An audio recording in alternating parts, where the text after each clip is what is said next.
Konteksts tāds par Eiropas Savienību un Interpolu izmeklētājiem, ja, kas Eiropas Savienībā.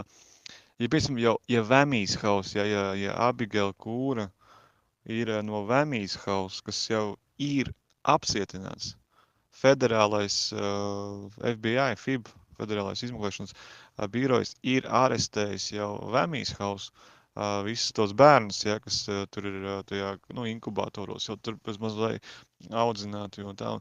Bet Latvijas policija un Latvijas valsts drošības dienas atsakās pieņemt šo realitāti. Viņi atsakās pieņemt to, ka Vemijas House, kurā ir Abigail Kūra, ir arestēts.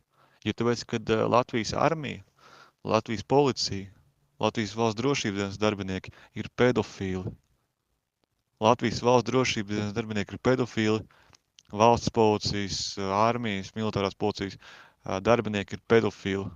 Viņi atsakās pieņemt šo realitāti, ka ir Eiropas kinderfucker house, kas saucās Vemijas house. Nu, kurš kādreiz Vemijas House, kādreiz bija tradīcija, kultūra, kur šie bērni tiešām tā kā tika apmācīti kā superspiegi, ar kostīmiņos, viņi tur mācījās tur galdas klāt, visādi etiķeti, pieklājības, visas normas, nu, tā kā viesmīļi, viņus tur apmācīti tā kā par tādiem kā viesmīļiem, un masāžas arī viņiem mācīja taisīt un vispārējā, un beigās tā Vemijas House ir pārvērties par bordeli, Eiropas Savienības Epštīni, Eiropas Savienības security servisi, Eiropas Savienības visu veidu šitie policisti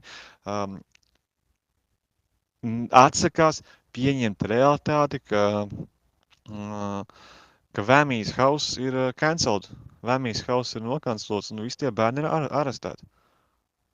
Tad kur tad tagad viņi varēs braukt pīst bērnus?